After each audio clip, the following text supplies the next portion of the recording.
everyone. My name is Father Jacob Rouse, and I'm the pastor of Notre Dame Parish in Cresco, Iowa. And welcome to the Dubuqueistic Revival Podcast, Season 2. 'Cause that's the name we're going with. Thank you, Father Kevin. Sounds like we have, as we always do, we have a couple of guests today. Who will be Yes. joining us today? Yes, we have with us Amy Dahl and Colleen Pasnik to be our guests today. So, Colleen and Amy, I'll invite you to introduce yourselves to our listeners.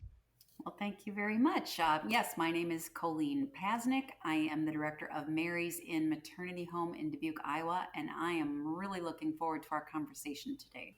I am Amy Dahl. I'm the executive director at Guiding Star Cedar Valley in Waterloo, and we are Women's Holistic Health Services organization. Well, thank you so much both for being here. We are also looking forward to this conversation. So, we asked you on. We are, as this episode is released, it'll be in the month of October. In October, many Catholics know, is the month of the Rosary, and is also been declared Respect Life Month.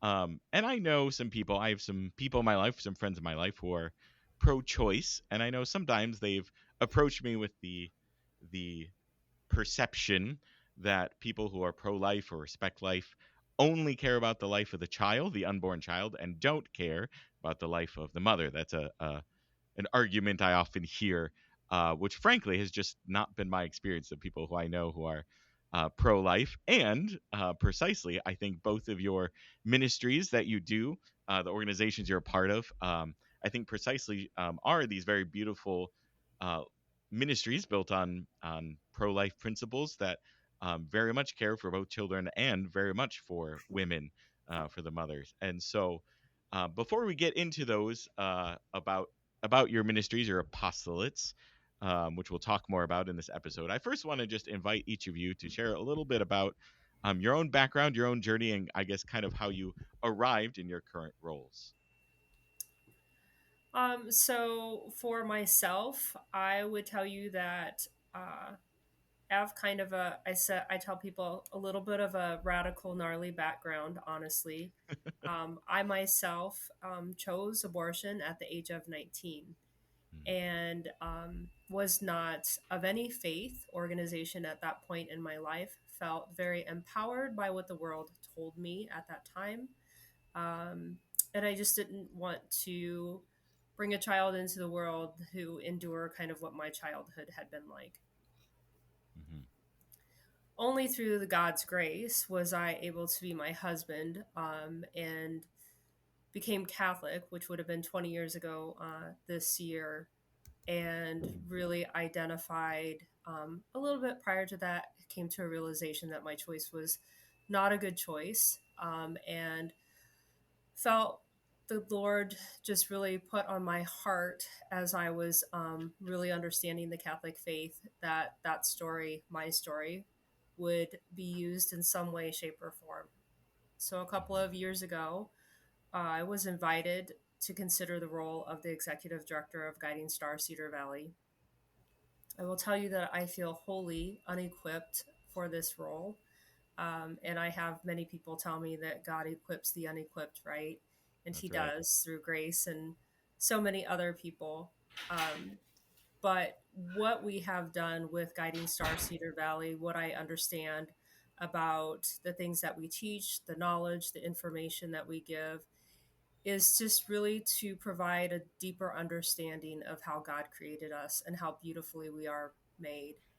And I have come to the realization and recognition, if I had known some of those things when I was 19 years old, I would not have made that choice. And so my goal for me, and hopefully for God's glory, for his kingdom, is to really present this message of how beautiful we are, so that women don't even come to that place in life where they feel like that's a choice for them, right? If we can understand from a very young age how beautiful we are and how intentionally God created our bodies, our persons, that we will embrace life in a different way than what the world around us tells us.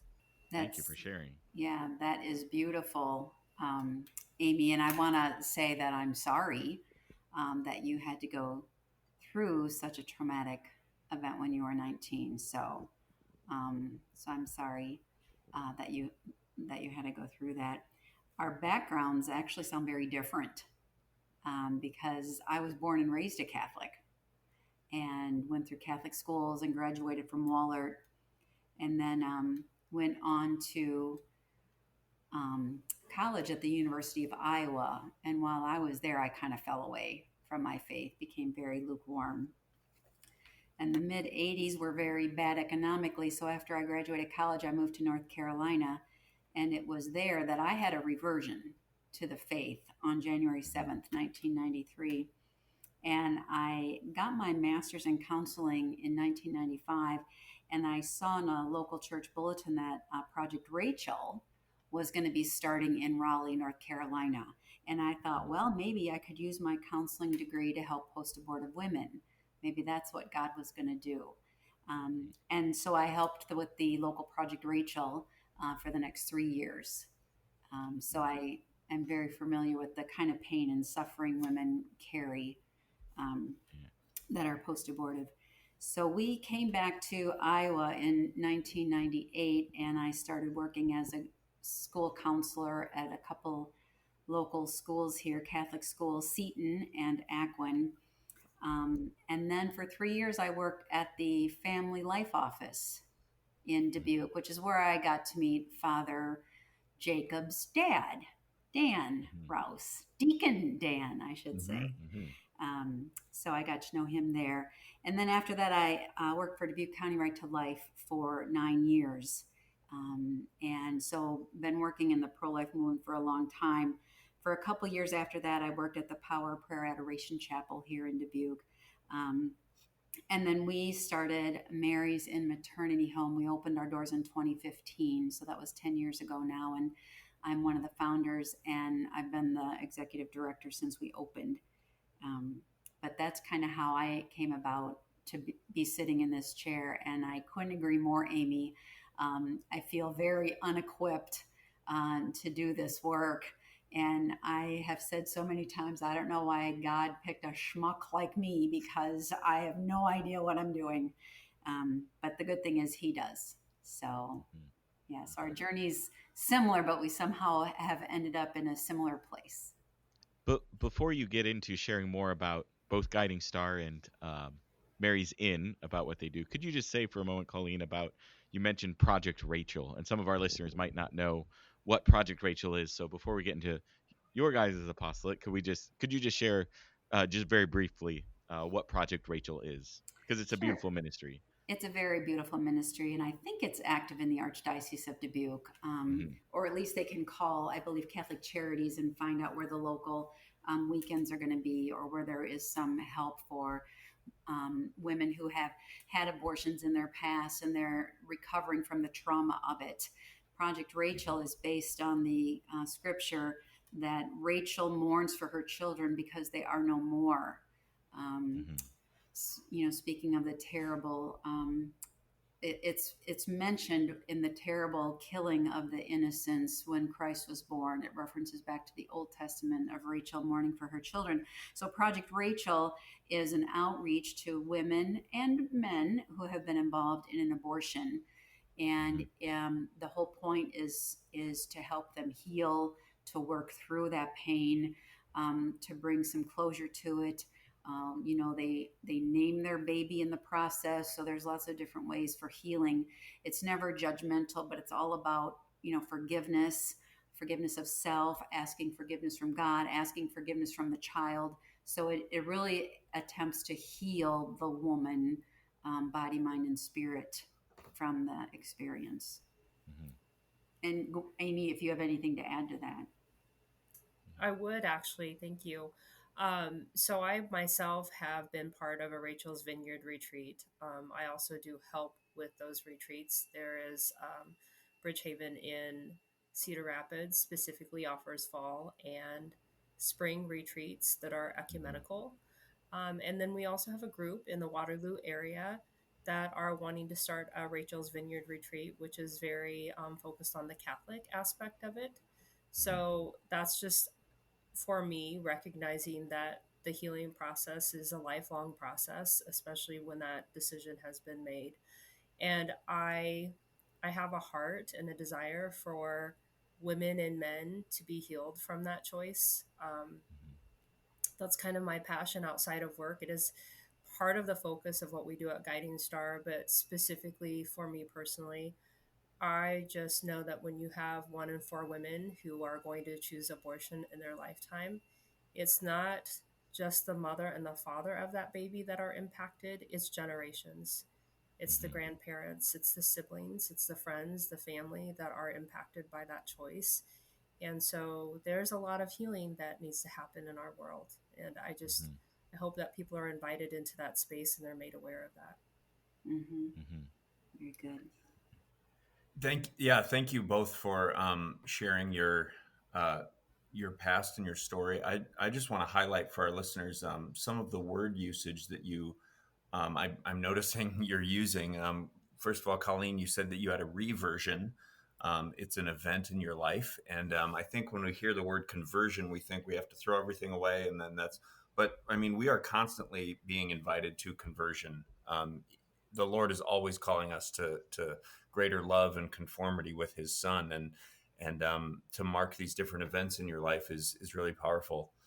And then, Amy, you shared that you made the choice to have an abortion. I noticed that word choice, because I think in a lot of the sentences and words that are thrown around in the discourse with this topic is had an abortion, or you speak of it as something traumatic that happened to a person and that they chose. And then both of you have been just endlessly spilling words like recovery and healing and forgiveness. And I mean, to go with Father Kevin's initial hypothesis that pro-life folks don't only care about the life of the child. I mean, this is a very tender and sacred uh, reverence that you have for every human involved in these events, and I just want to affirm that. Yeah, and I'm sure Amy can, speak at a more personal level, but as, working with the women in the different groups over 3 years, it's just so traumatic for the women. And you can see that they still carry the pain, and it just breaks your heart. And God can forgive anything. Mhm. God can forgive anything. And we never judge with any of the women that we work with because we've never been in their shoes. So we always just try to be very, tell them we're sorry because that's a terrible thing to have gone through. And actually, many of the women that live at Mary's Inn that have lived here for 10 years, most of them have had abortions with their previous pregnancies. Mm-hmm. And in every case, we say, I'm sorry you went through that, and then we talk a little bit about the healing that can happen. Um, so there's no judgment. We Mm-hmm. love women, and we hurt when they hurt. Mm-hmm. Hmm. And I would just add, I had the opportunity to meet Vicky Thorne a couple of times in my seminary journey, who's the founder of Project Rachel, I believe, one of the founders. And man, I just want to say, she's since deceased now, but what an inspiring woman. I mean, she knew her stuff really well and was, I mean, just a very sharp woman and very clearly, passionate about what she was doing, but also just had this great tenderness. Like, I met her, I just remember meeting her, and from just a few minutes with her, she just had this sense of like, feels like she's your grandma who's loved and known you forever, and just like, just a very, just kind of effusing that love. And I know she was very recognized for her pro life work, was on some pontifical committee with the Pope for pro life. And um, but just to affirm everything that's being said, like the founder of Project Rachel, Vicky Thorne, was just, I mean, very much lived with all of that. I mean, sense of healing and love and no judgment. Yeah. I would just like to add to that. I wish that I could have met her in person. I have listened to a couple of her talks on YouTube, Mm-hmm. and it is biology of theology of the body. Mm-hmm. And she is able to take the brilliance of so many people and put that into a talk that really helps you understand even more than surface level biology just how beautifully God had created us, right? And how he created us for, number one, for community, but just how life giving a woman's body is and how sacred that is. And just some of the some of the information that she parceled out and brought together in that talk is brilliant. And I would say if anyone wants to understand better what our bodies and how our bodies were created and just how miraculous things happen within our body, she's incredible. She's Mhm. incredible. I don't think that you could listen to her and believe that abortion could possibly even be an option or a choice in your life. Mm-hmm. Yep. Agreed. Yeah, and this is all, of course, is springing from our tradition of theology and philosophy and natural law and biology and all which is within our rich Catholic tradition.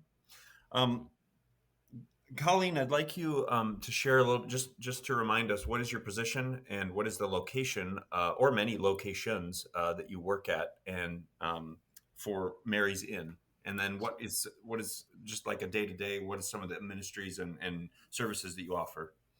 Sure. So I am one of the three founders of Mary's Inn and had no intention of being the director, but that's what I've been doing for 10 Mhm. years. Um, and we have one location. We're just in Dubuque, Iowa. I had mentioned before we started recording that for probably the first 8 years, we were the only maternity home in eastern Iowa. So there's one in Des Moines, one in Ames, one in the northwest corner of the state up by Lake Okoboji. And about 2 years ago, one opened down in the southeast corner of the state, Mount Pleasant.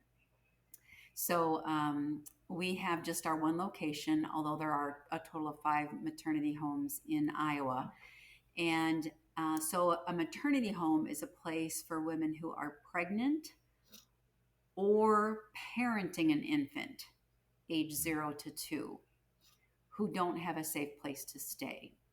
Mhm. So when we first opened, we were just accepting women who were pregnant and no safe place to stay. But after about a year and a half, most of my calls were from women who were pregnant and had a 1 year old with them or a Mhm. 2 year old with them, or they weren't pregnant, but they had a 2 month old with them. And so after the first year and a half, we expanded who we would serve and we opened the doors a little broader. So right now we have 2 women here. They both have little kids, and they're both expecting another child, one in December, one in January. So it's very common to have a mom here who's pregnant and has another small child with her. So we are small. We can only take up to 4 women at a time and their children. And the whole reason we started was because it came to our attention 3 different teenagers, 15 years old, 15 years old, and 16 years old, in a very short course of time. Went to the Right to Life office here in Dubuque, and they told Marion Borick, one of the other founders, that they went home and told their parents that they were pregnant, and their parents told them, have an abortion or get out. Mhm. And in all 3 cases, the teenagers said, we don't want to have abortions. And the parents Mhm. said, then get out. Mhm. So they came to Dubuque County Right to Life kind of looking for help. And there was no maternity home here at the time. And so, we said, well, maybe you could go to the women's shelter.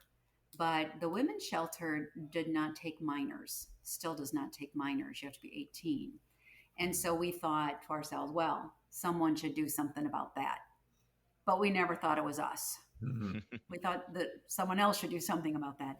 But the more Mhm. we prayed about it and the more we, just really spent time listening to God, He just kept opening door after door after door. And so we visited other maternity homes. And they all pretty much operate the same way. We're not shelters. We're a place for a woman can stay for free. And while she's here, she learns parenting skills and life skills. And almost every maternity home I know of is faith based. So there's Bible study, there's church on Sunday, there's talk of God. Um, so it's a place she gets all those skills. And most of us operate by this very same way. So we learned a lot from the other maternity homes, and then we took the plunge and opened our doors on June 10th of 2015. Mm-hmm. And people will sometimes say, "Well, are there more Mary Zinns around the state?" And I say, "No, no. There's other maternity homes, but we're all by ourselves." And just to be clear, we are not part of the Archdiocese Hmm. of Mm-hmm. Dubuque, and we are not part of any parish. Although sometimes I'll go to the post office box and I'll get an envelope from a church that says, "Well, we did our second collection for you guys last month." Mm-hmm. So I'm always grateful for parish support, but we just operate independently. And some people in this area might know the Teresa Shelter or the Maria House, which is part of the Opening Doors, um, ministry, but we are not part of them either. We play well with them, but we're not part of them either. So we're just a standalone maternity home here in Dubuque. Mm-hmm. Wow, and I'm sure in addition to uh, faith-based and emotional support, they also, I mean, food, hygiene, just the basic livings, a comfortable bed, a safe place where they can feel secure. I Right. assume all that's part of it as well. Sure, absolutely. Yes, we have security cameras so they Mm. they are secure and they can feel secure. They know that Mhm. that's there. We have staffing 24/7, so there's always someone here even in the middle of the night, which also helps with their felt safety. We eat together as a family. Our curfew is early. I will admit our curfew is early. Our curfew is 5 o'clock. And so the moms have to be home by 5 o'clock because we make dinner together, we eat dinner together, and we clean up from dinner together. Oh, And then wow. we have our program piece. And most of the moms living here have never eaten as a family. One of the first moms that moved in, one of the first nights she was here, she made some macaroni and cheese on the stove. And when it was done, she just took the pot and a fork and she just kind of leaned against the counter and she just started eating out of the pot. I'm like, well, can we sit down? Let's just put some on a plate, right? But they just don't know. So we're like, Mm-hmm. let's just go around the table, talk about our day, just really because they are our family. We Mm-hmm. really want to give them. It's an important piece to have that, eat a meal together and share about your day. Um, so that is part of the whole experience of Mary's Inn. Wow, you're not just an emergency room triaging people. You are building community and family as a home. That's beautiful. Yeah. And I could take up the whole time. So I'm going to restrain myself because I want to hear from Amy as well. Mm-hmm. But I could just go on and on. So Amy, you better say something or I'll just steal the whole time. Before we move on, real quick, Mary's Inn. Can you just and then we'll get the guiding star name. But what was the inspiration for the name Mary's Inn? Well, the inspiration was the Christmas story, Mm. actually, when Mary and Joseph were on the way to Bethlehem for the census and there was no room at the inn. Mhm. Mm-hmm. And we three founders have a great devotion to Our Lady. And Mhm. we thought, well, if she had an inn, she would have room for everybody. Mm-hmm. So, and Cool. our logo is an image of Our Lady of Guadalupe. So Mm-hmm. the pregnant Mary. Um, Mm-hmm. that's how we came up with the name. Beautiful. Mm-hmm. Guiding star. Yeah, Amy, can you share what location and your role again, and then what some of your ministries and services you offer? Absolutely. I just want to say to Colleen, though, I think that there's this little personal mission in my head right now is to come to Dubuque and to visit your space. Love it. Um, I I have a beautiful devotion to Our Lady of Guadalupe, and to listen to just what you're building in those young mothers is so beautiful, right? And I think of myself when I was a young mother and just what other women brought into my life and how much that enriched me, and didn't know it until later on, right? So just praying for what you do and all Thank of you. those women that come into that home, Thank you. right? Thank And so you. that they know that love. Yeah. Hmm. So Guiding Star Cedar Valley, we are located in Waterloo. We are one of 7 affiliates. Guiding Star Project is a national project out of Minnesota. And the founder, Leah Jacobson, She actually was a campus minister for Father Mike Schmitz. Fun little known fact. And this particular affiliate was founded by Jamie Ratchie. She is a co host of the Hormone Genius podcast with Teresa Kenny. And she founded Guiding Star Cedar Valley, which would have been, we're starting our 10th year, 2016. And our anniversary was Our Lady's Stella Maris, which Mm, was just Saturday on the 27th. And so Guiding Star, Stella Maris, it kind of all works together. Jamie did not, she came upon the Guiding Star project plan, and just her own personal fiat for Jamie was just to teach women about essentially their hormones, their bodies to understand. That was something that she was learning in women's health. That was her master's. And so that just kind of became her desire. And she partnered with Dr. Robert Pranger, who is Fiat Family Medicine. And so we are uniquely set up. We office in Dr. Pranger's space. So we share office space with Fiat Family Medicine. And so that story is really beautiful, but I won't get into that today. But again, a lot of doors opened up. I said there needs to be a miracle book to talk about all of the ways that God has just worked miracles for Guiding Star Cedar Valley. mhm, We do education is one of our things that I really love to promote. We start with adolescent body literacy, and so teaching young men and young women what's going on with their bodies as they start to enter puberty, or what to expect as they enter puberty. That education goes all the way through to perimenopause and menopause. And mhm, so I really think that that is valuable, probably a lot from a personal standpoint, but understanding there's a lot of um, misinformed young people in our world today mhm, about what is truth about their bodies. So mhm, I love that we teach young girls that they have superpowers, right? That mhm, is, that we're life giving, that lactation is a superpower, ovulation is a superpower. Those kinds of things that we can teach women, like, you need to love your body, appreciate it, and really understand how it functions. And the same with men. And that goes both ways, right? So that boys understand how women's, young girls' bodies work, and vice versa, mhm, to be well informed and educated that way. So that's one pillar of care. We do natural family planning. So we teach the Creighton model of family planning, and we also offer FEM.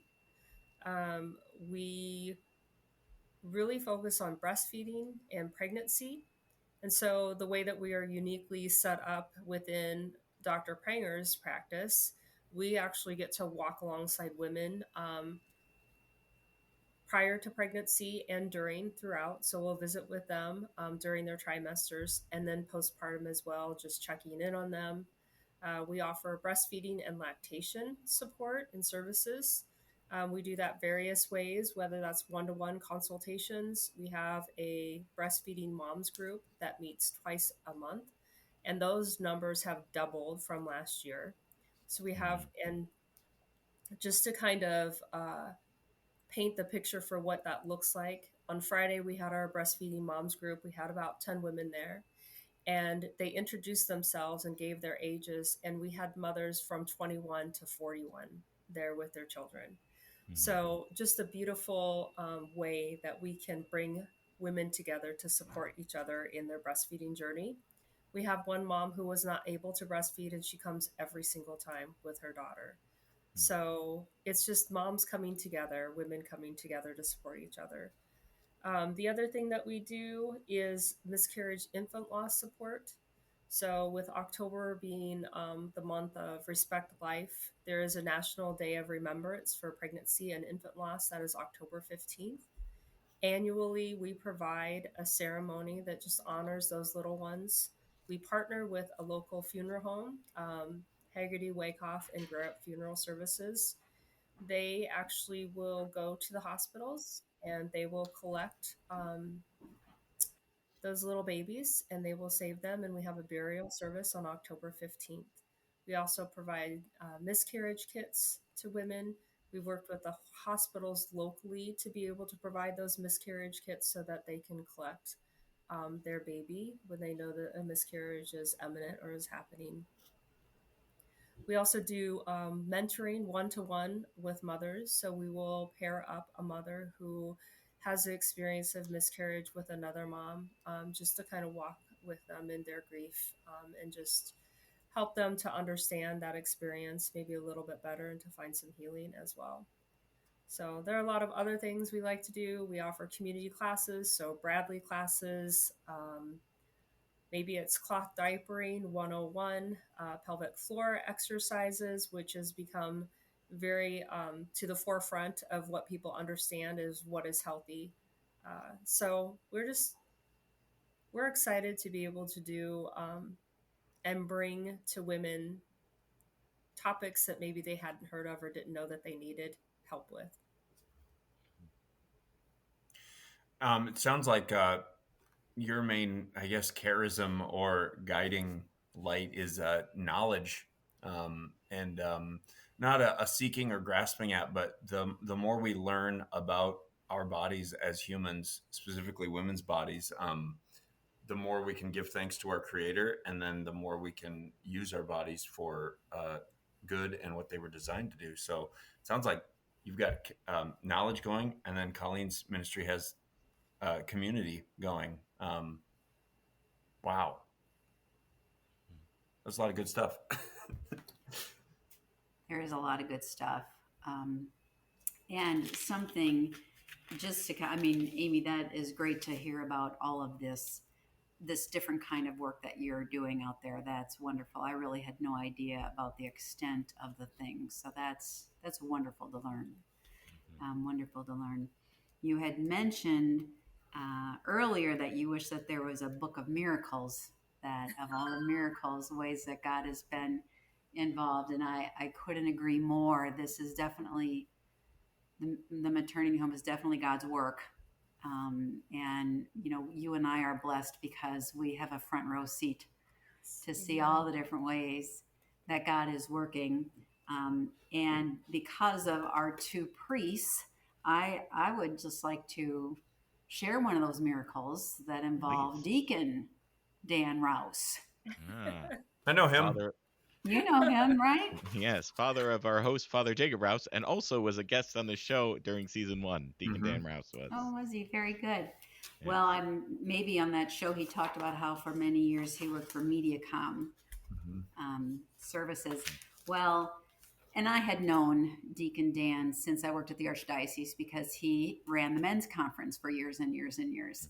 And we put on a women's conference. So he was certainly a lot of help to me in that. But the miraculous story comes when we opened Mary's Inn on June 15th of 2015. We opened our doors and just kind of expected, I don't know, there'd be a line of women there with suitcases or something. And there was nobody. And nobody. And a couple weeks went by and nobody. You know, so I thought, gosh, I don't know what I should do. So I called the director of a maternity home down in St. Louis. And I said to her, you know, we opened a couple weeks ago, but we haven't gotten any calls. And I said, did you experience that? You know, what do you suggest I do? And she said that they had to, because, you know, it just takes a while to get the word out. But she said, I would suggest that you contact your local cable company. And she said, and ask them if they would do a commercial, you know, professionally produced commercial that they would air on shows that young women watch. And I thought, well, that's a great idea. So this was like on a Tuesday afternoon. And I thought to myself, I need to call Dan Rouse tomorrow. The next day, before I could call Dan, my phone rings. It's Dan Rouse. And I thought, this is weird. And then he says to me, hey, you know, we have an intern this summer and he's kind of looking for a project. And I was thinking, you know, we should help Mary's Inn. I think we could make a professionally produced commercial that we could air on shows that young women watch.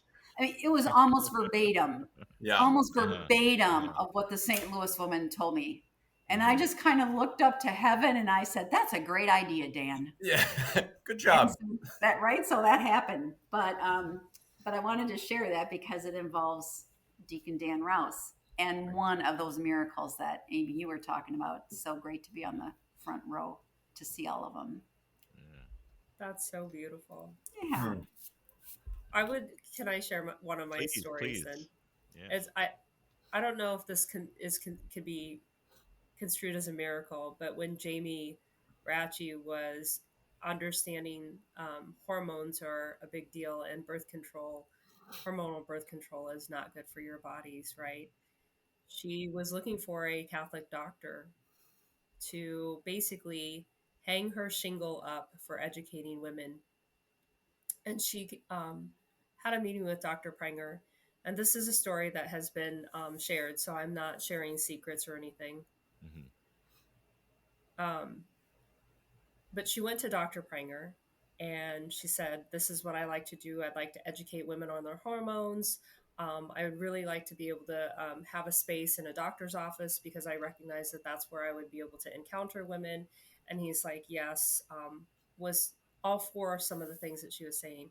And then she said to him, "Would you stop prescribing hormonal birth control?" And he said, "No."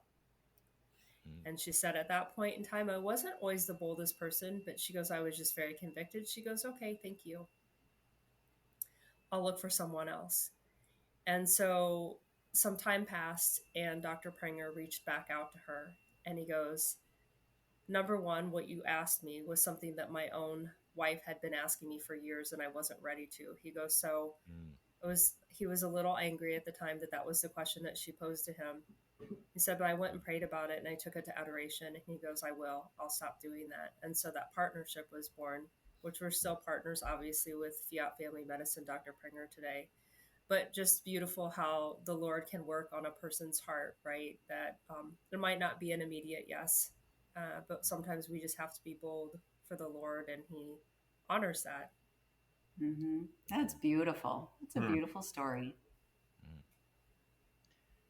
Speaking of God working in miraculous ways, I'm sure you've seen God work in the life of some of the women you've shared, and obviously without sharing names or anything confidential or anything. But I was wondering maybe if each of you could share like uh, I guess a success story for back lack of better words, but someone who's benefited from your ministries that it's just been an inspiration to see how they've grown in being accompanied by these ministries or so on.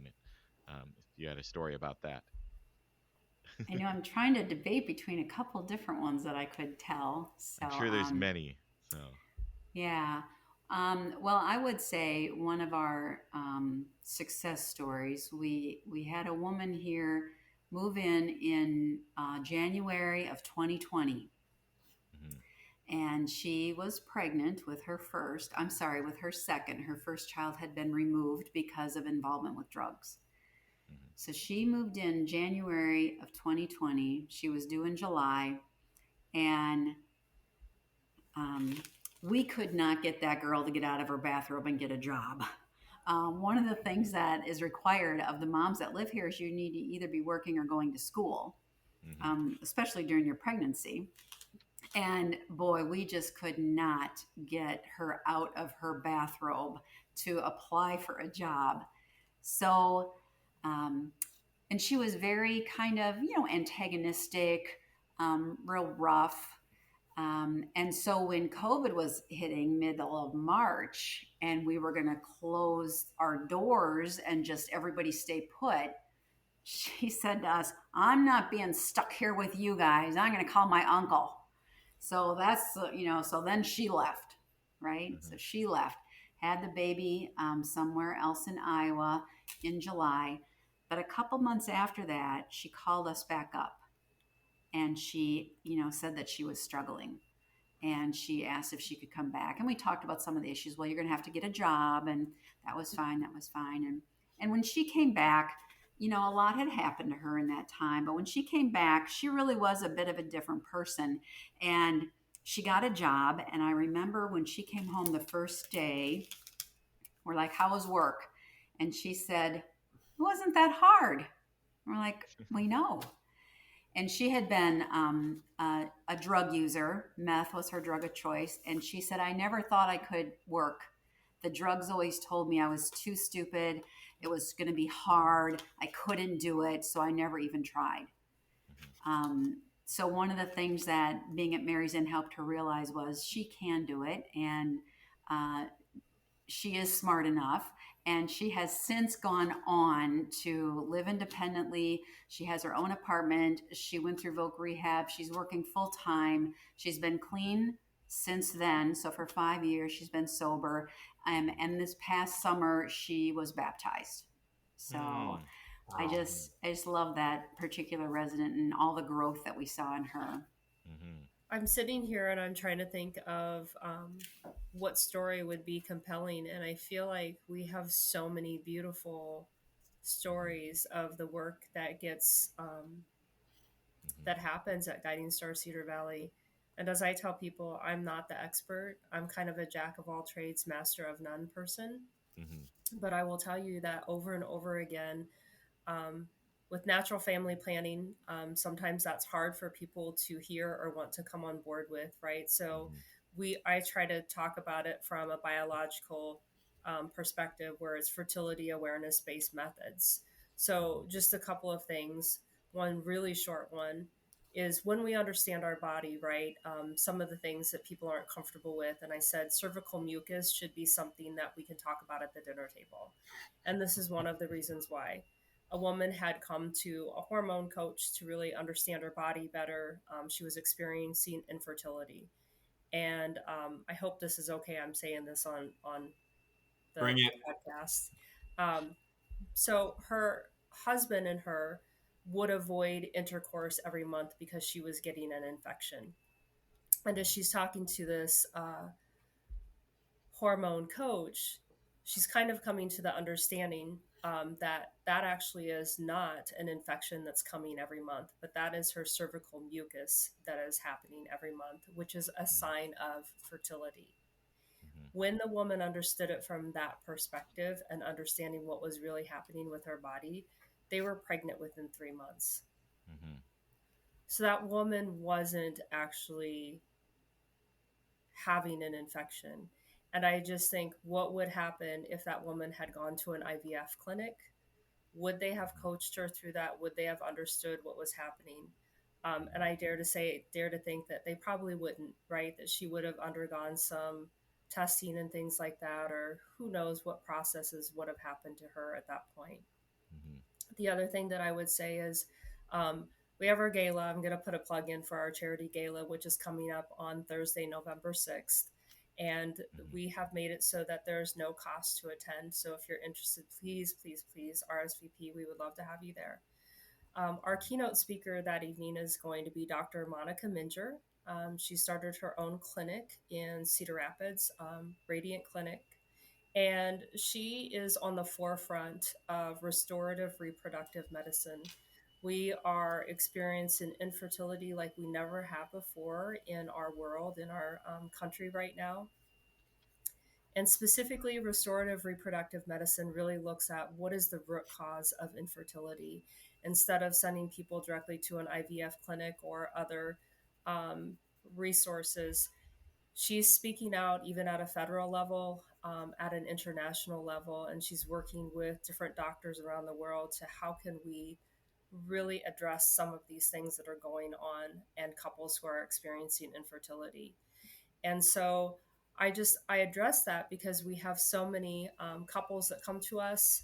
They go through FEM or they learn the Creighton model of family planning. And really, that gets to a lot of times the root cause of what might be causing their infertility. And so sometimes that means NAPRO technology or NAPRO surgery.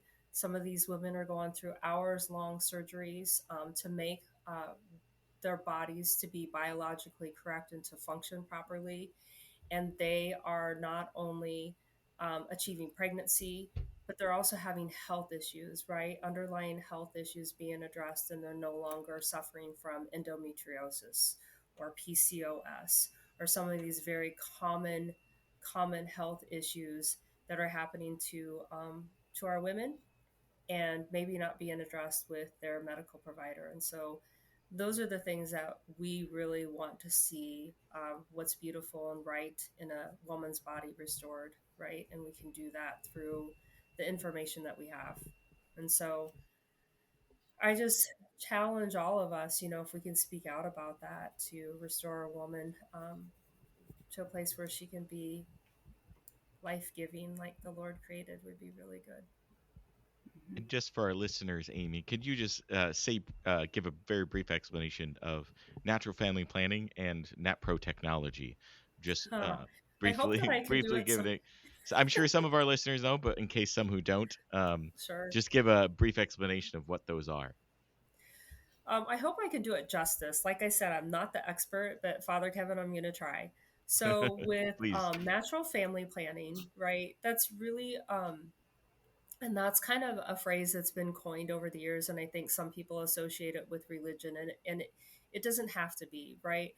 um, Natural family planning is really fertility awareness based methods. So when we look at different biomarkers on our body, this is science, this is biology, we can really track our fertility in a way that we can understand what's going on with our bodies. Sometimes women experience infertility because they have low progesterone levels. You have a doctor that can identify that they're having miscarriages because of their progesterone is dipping. Those things can be addressed so that a pregnancy can be sustained instead of miscarriage happening. So, fertility awareness based methods, natural family planning, that's how those things, some of those underlying root causes are identified. NAPRO technology was really born out of the Creighton model of family planning. And that is the ability to go in and have surgical procedures to correct something that may not be right within a woman's body, especially as it pertains to ovaries, fertility function, things like that. So those doctors are located sometimes few and far between, unfortunately. So if you are a medical professional and you want to learn more, I would encourage you to go out and do that if you're listening to this. If you want to get into the medical field, just like we pray for vocations to multiply in the diocese, I pray that medical providers within this natural family planning, fertility awareness based methods, NAPRO technology, that we would have medical professionals that would really dive into this and grow. I mean, we, like I said, infertility is just growing within our world, within our country, and so we need more medical providers that can support this. I would say for us personally, the way I see that is we have women coming to us from all over the state of Iowa, from their surrounding states. You would think that we would serve primarily people within our own community. That is true, but I think that the last time I counted were around 20 other counties that clients are coming from within the state Mhm, of Iowa to mhm, receive the care that we are providing because they are not finding that in their own backyard. mhm, I know I've talked to some people, Colleen and Dubuque even, and they would love to have a doctor who was NAPRO trained, that really supports the Creighton model, all those fertility awareness based methods. It just, we don't have enough medical providers. We need more. Yeah, it's wonderful. It would be wonderful if the archdiocese could somehow get involved, because then in all cities in the archdiocese, there could be maybe a Catholic doctor who wants to go the route that Dr. Pranger went or Dr. Monica, mhm, and women wouldn't have to travel so far. mhm, And they, I would say the archdiocese does support that to some degree. They have scholarship money and things like that to train practitioners, fertility care practitioners. So that is supported that way. They've helped some of these doctors receive their certification for NAPRO technology. And I know that they have My Catholic Doctor. .com, which is also, they have many doctors on there that can support virtually. We've even had women from other states calling us asking for support. Maybe that's even breastfeeding support that they're not getting from their own um, practitioner from their own hospitals, Mm-hmm. um, just different ways. And we've been blessed with an abundance of knowledge with our staff members and the way that they care for people. And I'm sure, Colleen, that probably you can probably speak to that too with your own staffing, right? That can make all the difference in the world. It's everything. It's everything. And before I talk briefly about that, I was just thinking as you were talking, there are Catholic hospitals too. Wouldn't that be awesome if every Catholic hospital had a NAPRO office or a Mhm, NAPRO doctor or mhm. training? That would be A- great too. But And I'll just add, the Archdiocese does have a website if people want to learn more about natural family planning or nat technology. It's just NFP for natural family planning, nfp.dbqarch.org, shorthand for NFP Dubuque Archdiocese, in which they do have a kind of a brief rundown of what is natural family planning and the top 10 reasons to use it. And then they also do provide a list of medical providers and instructors around this, including both who were mentioned, Dr. Monica Mincher, since you mentioned her in the Cedar Rapids area, and then Dr. Robert Pranger, of whom Guiding Stars partners with. So there's at least a start of some good, information there if people want to go and learn more. very good, It's a pretty informative website, and there's also some videos on it about couples who share about their experience of using it and so on. So there is a good resource very for good. kind of a beginning That's good to place. hear. That's I'm very just good to I'm hear. just so struck by Amy's story about I mean, it's basic objective knowledge. It sounds like that one couple who was having fear about infection. Um, you didn't uh, tell them what to think or try to recruit them to your religion or spirituality.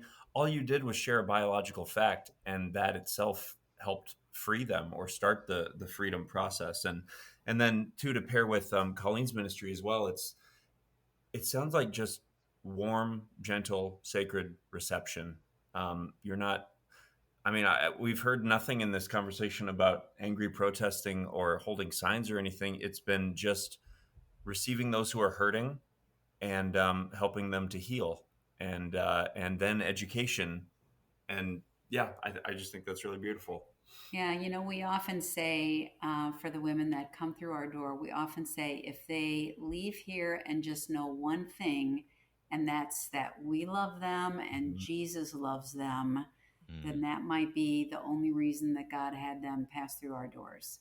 mhm, Because lives are messy and bad decisions are sometimes made for out of whatever reason, but if they know that God loves them and that there are really some people around that love them and want the best for them and don't want anything in return, then that's why they were here. mhm, mhm. So maybe as we're coming in for a landing here, we're coming on our hour. Um, Maybe just a final word of encouragement for each of you. What would you say if there's a young woman out there, oh well, woman of any age, but maybe who's thinking about either thinking about abortion and or has had an abortion? I guess what loving words of encouragement would you give them? As kind of a closing note here.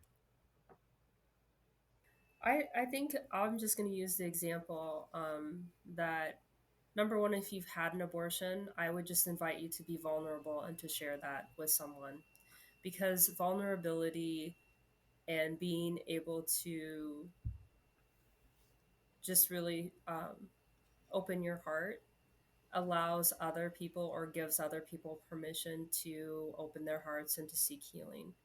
Many times, women don't even realize, I don't think, how much they're hurting. And so, for those people who are post abortive, I would just say find a Project Rachel, find a Rachel's Vineyard. I am absolutely happy to talk to somebody at any given time, reach out to Guiding Star Cedar Valley. I had a young woman who had heard my testimony and she called me and she said, Amy, I heard your testimony. Would you talk to my sister? Hmm. And the story was really heartbreaking because this sister was a grad student and found herself pregnant. Her father was telling her to get an abortion because she was going to ruin her life if she had this child. The Mm-hmm. same father took them to abortion clinics when they were younger, these two sisters, and would pray the rosary outside of the abortion clinics. Mm-hmm. So, somewhere in his life, there was brokenness that happened, and now he was encouraging his own daughter to have an abortion. Mm-hmm. I am grateful to say that after speaking with her and just her own discernment, that she did have that baby and she cherishes that little girl. But the one thing that I would tell people, and what I said to her, was that when you become pregnant, you are a mother. You can choose to have an abortion, you can choose adoption, you can choose the baby, but nothing's going to change the fact that you're a mother at that point, right? Mm-hmm. You can't take that away. And so I would just encourage anyone who finds themselves in a space of unplanned pregnancy. I would also say that statistically, it's frightening that there are women out there who are choosing abortion who have living children. And sometimes that comes from birth trauma, which is also something that we like to address at Guiding Star, right? That a woman just doesn't think that she can go through birth again after experiencing so much trauma that she's choosing abortion. Mm-hmm. So ask, seek, find someone, find a Guiding Star, find a Mary's Inn or a Colleen, right? Someone who's just going to embrace you and love you, no judgment. I can't tell you the number of times that I've been able to share my story with someone, and I have never once been persecuted for telling people that I had an abortion, which I'm so thankful for the Lord, because I don't know that I would be as brave as I am right now to share my story if that had happened. Mm-hmm. Um, as it stands now, if I would be stoned, I would still share my story, because I know that it's just powerful for us to be able to reveal how we can be hurt and broken, and the Lord can redeem that. And that's beautiful, Amy. That's beautiful. And we do get women that call, and most are not abortion minded, because, like I said earlier, many of them have chosen abortion in the past, and they say we will not do that again. It was Mm-hmm. terrible. So we don't get a whole lot of women in that are abortion minded. But when a woman does call and she's not sure what she wants to do, if she's going to choose life, if she's going to choose abortion, choose adoption, choose parenting. There's a lot of fear there. And so, what we really try to do is reassure her that a pregnancy is not the end of the world. It's not the end of her life. It's not going to ruin her life. It's 9 months out of her life. And many times, God is the author of life, and many times He will send a baby in an attempt to save the woman's life.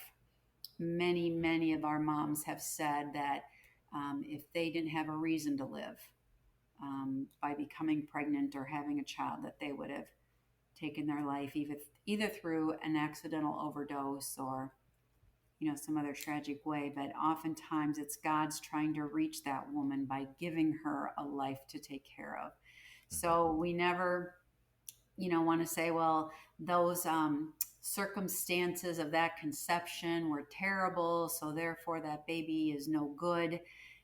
God is the author of life, and if He brought a life into being, He wants you to know how much He loves you, and He wants a good life for you. He wants your happiness, and He's there. So we really try to stress how much God loves them. So, obviously, there's, as you said, there's a lot more we could learn about both these ministries. So, could you just give your final pitch if people want to learn more about Mary's Inn and about Guiding Star Cedar Valley? Where would they go? How could they learn more? And how can they support the work that you're doing? Sure. So Mary's Inn, we have a website. It's long. Mary's Inn maternityhome.org. Just Google Mary's Inn and we'll pop up. I'll put it in But the there's description. Yeah, but there's a lot of information on the website. So if people want to volunteer, they can volunteer through the website. If they know someone who could use our services, that's on there as well. You can sign up. We have a monthly newsletter. You can sign up for that, get an email. It's 2 pages and a lot of pictures. So it's a fast read. Follow us on Facebook, find out what's happening and what's going on.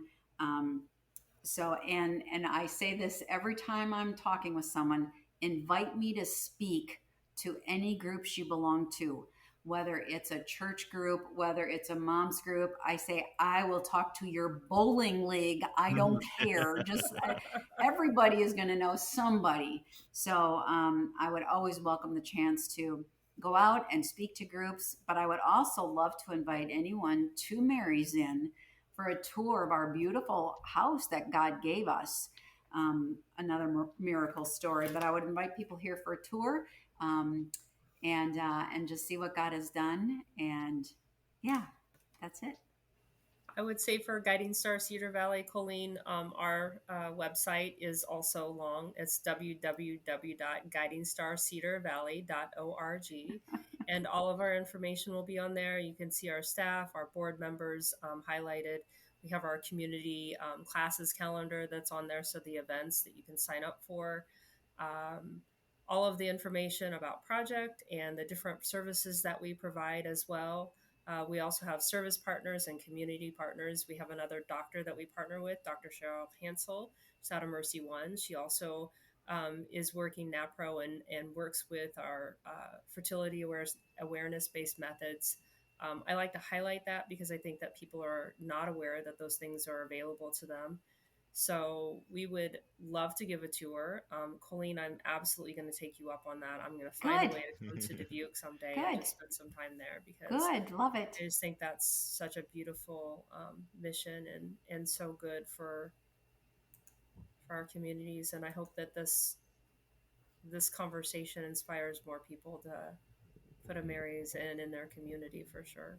Well, and I have a feeling we'll be headed to Waterloo to Guiding Star and see it for ourselves everything that's going on there. There That you would be go. beautiful. I just want to highlight that our listeners, you're seeing networking happen live right on this podcast. So, Yes, and Father Yes. Kevin, we have to confess now our secret agenda is now revealed. We are ministry matchmakers within the Archdiocese of Matchmaker, We'll have to matchmaker. highlight your podcast on our social media websites as well. So Good idea, Yeah, Amy. October 15th is when this current episode will be released. hmm Wonderful. We'll link to it too. Good, good idea. hmm Thank you so much, Amy and Colleen, for not first of all your ministry and your generosity towards healing and teaching. And then thank you to our listeners for listening and continuing to learn with us, because I think Father Kevin and I have both grown in knowledge and community through this process. So hmm until next time, we will see you in the Eucharist. Thank Goodbye. you.